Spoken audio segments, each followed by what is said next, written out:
O improviso é 1 milhão de vezes melhor e mais vivo você assistir ao vivo do que assistir. A energia de qualquer coisa, né? Seja um show, seja uma palestra, o ao vivo, parece que transmite. O palco te transmite uma energia. Não, tem tu fica imerso no... que fala que as pessoas riem, sei lá quantas vezes mais, 100 vezes mais vezes, assistindo qualquer coisa de comédia ao vivo do que na internet. Um vídeo de stand-up visto no celular, a pessoa você vê o vídeo inteiro e faz uma vez um arzinho pelo nariz. E ao vivo a pessoa ri 47 vezes. E é totalmente... Inclusive, a claque é isso, né? Zorra Total, que tinha uma risada falsa no fundo. Uhum. Você fala que saco essa risada. Chaves, né? Que tem uma risada falsa, que parece uns cachorros latindo. É porque o cérebro humano entende que se tem alguém rindo, aquilo é engraçado, eu vou rir também. Então, e no teatro acontece isso, só que é ao vivo. A pessoa do teu lado tá rindo, você ri também. E às vezes as pessoas riem da risada de alguém. Ri da risada de alguém. Isso é ótimo. Sempre tem alguém. As alguém melhores coisas são as reações do público. Alguém que ri com delay, ri atrasado. Todo mundo, hahaha, e fica em silêncio. E alguém lá no fundo, É porque pediu o professor do lado explicar? Não entendeu. E riu com delay. É uma das melhores coisas. E o que eu ia falar? Inclusive, assistir ao vivo, a energia é outra, não só no palco também, mas até, inclusive, o podcast, né? Porque o podcast ao vivo, não sei, eu acredito que seja mais legal do que Sim, mesmo o ao vivo, que não é presencial, mas é ao vivo, né? E nesse jogo de improviso, tem ganhador ou é só pela resenha mesmo? É só pra ficar engraçado? Depende do formato, depende do espetáculo. Tem uma companhia chamada Jogando no Quintal, que foi uma das primeiras companhias no Brasil a fazer show de improviso, e é um show de improviso com palhaços. São todos de nariz no palco, fazendo clown, jogando jogos de improviso, e são times, são 2 times, o time da camisa vermelha, o time da camisa azul, e eles disputam cada jogo, cada cena, a plateia vota e escolhe qual foi o time ganhador, e é um formato de improvisação. Uhum. Mas o que a gente vai fazer amanhã, e o que eu costumo fazer, são jogos de improviso que não é time, todos juntos construindo uma cena, mas alguns jogos tem ganhador, ou tem uma disputa, a gente chama, por exemplo, tem jogos de flop. Jogos de flop são jogos que a dinâmica se dá, eu tô falando muito tecnicamente aqui, mas o jogo funciona com erro. Uhum. Quanto mais errar, melhor. Então, por exemplo, o jogo clássico é o Só Perguntas, que só pode fazer perguntas. Uhum. Então, a gente tem que conversar, só pode perguntar. Se alguém não perguntar, afirmar ou não conseguir, toca a campainha, a pessoa sai e entra outro. Então, é como se fosse uma competição, mas não é uma competição. A gente está brincando ali, a graça é ficar o máximo de tempo na cena. Vamos tentar aqui, por exemplo? Você vem sempre aqui? O que tem que fazer? Só perguntar. Só pode falar com perguntas. Então, quantas vezes você já gravou podcast? Eu posso fazer qualquer pergunta que construa a conversa. Peraí, que é difícil. Eu adoro ver a cabeça da pessoa travando. Quantas vezes eu fiz o podcast? Quantas vezes você fez o podcast? Por quê? Tu quer participar mais de uma vez aqui? Tu quer vir sempre? Eu poderia vir mais de uma vez? Só nos dias 31 de fevereiro, aí acho que a agenda está disponível, mas eu tinha que terminar com uma pergunta. Ok. Mas parece que você só pode no inverno, é verdade? Você não acha que o inverno é muito mais aconchegante de fazer podcast? É difícil, cara. É difícil. Mas esse jogo, quando você faz muito, ele fica muito fácil. Por isso que os Barbichos, por exemplo, fizeram tanto esse jogo e eles pararam de fazer porque tem que começar a fingir que tá errando. Porque depois que você faz muito tempo, você descobre técnica. Por exemplo, né? O inverno é mais aconchegante? Você não prefere o verão? Você não acha que o verão é muito mais calor e fica suando? Na minha cabeça... Você não gosta de suar? Sabe? Tem milhões de perguntas. Só que daí, claro, é que no começo eu acho incrível. Eu amo os jogos quando a gente tá pensando assim, e essa é a graça do improviso. A graça tá nisso. Por isso que a gente para de fazer um jogo se a gente começa a jogar no automático sem... Eu vou dizer, foi desafiante para mim, porque parece que eu fui levado não a te fazer uma pergunta para construir uma conversa, mas para ficar confrontando. Parece uma briga. Talvez porque... Sei lá.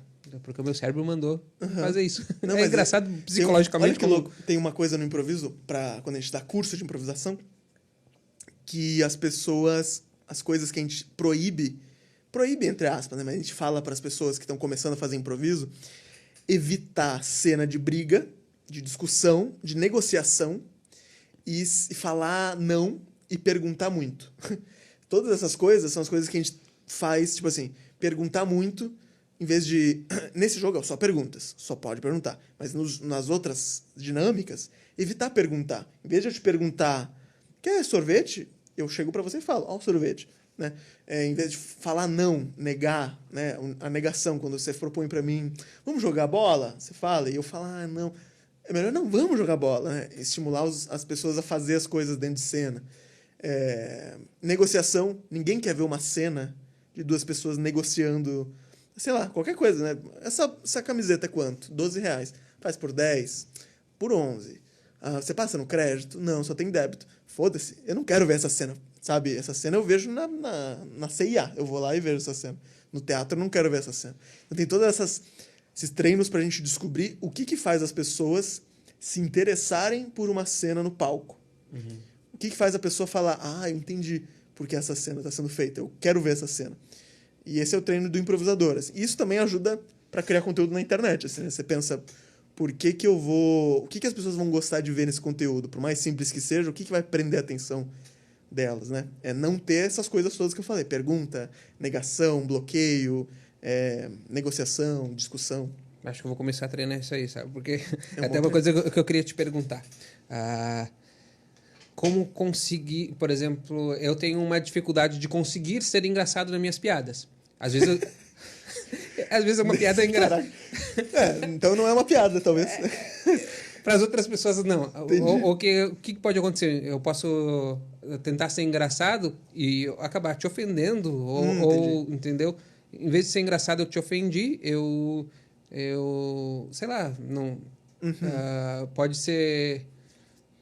Eu posso expressar isso de forma errada, que em vez da pessoa entender que isso foi engraçado, que isso foi uma ofensa, que isso foi uma coisa... contrário é o engraçado, entendeu? Cara, eu acho que o melhor treino para isso é improvisação. É fazer coisa de improvisação. Porque, por exemplo, no improviso, a gente não precisa ser engraçado. Um dos princípios do improviso é não querer ser engraçado. E daí você é engraçado.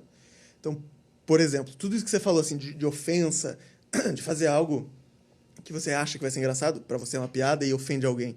No improviso é raríssimo isso acontecer. E é muito contraintuitivo, porque você pensa, é improvisado, os caras não sabem o que vão fazer... vai dar merda, alguém vai falar uma bobagem. É raríssimo acontecer alguma coisa assim.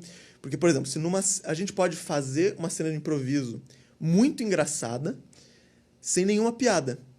Ela só ser engraçada por ser engraçada, por ser divertida de assistir, por ter quebra de expectativa. Então, por exemplo, se tem uma cena lá de pedido de casamento, daí chega o marido para a esposa e fala assim, ajoelha, você quer casar comigo? Possíveis respostas da mulher que no improviso, não no stand-up, não numa sketch, mas no improviso, seria engraçado. Tem milhões de possibilidades. Às vezes, simplesmente ele falar, quer casar comigo, e ela fazer, a plateia vai rir. Ou ela falar, vai se fuder, a plateia vai rir. Ou ela falar, pode ser, a gente pode falar amanhã sobre isso? Vai ser engraçado. Pelo fato de ser improvisado. Porque a plateia tá vendo... Caraca, ele pediu ela em casamento e ela falou... Sei lá, qualquer coisa. É isso. Não precisa ser engraçado. Não precisa ser uma piada para ser engraçado. Vou até te dar um exemplo. Uma vez eu fiz numa entrevista. Eu tava em entrevista. Tu conhece a banda a Comunidade Ninjitsu? Não conheço. É uma banda gaúcha de rock. Massa. E eles vieram para Balneário, fui entrevistar, e eles têm uma música que eles falam de Camboriú.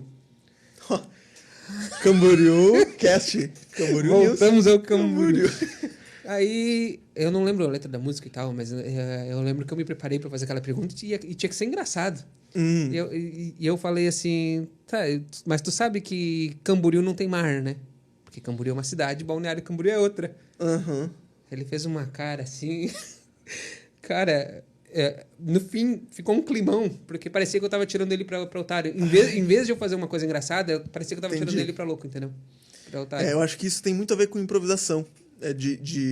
Cara, qualquer um treino de improviso, ele treina muita coisa, além de se você quer fazer improviso no palco, né? Eu, como comediante, na minha vida, eu vejo como isso ajuda, assim, né? Tipo, qualquer coisa.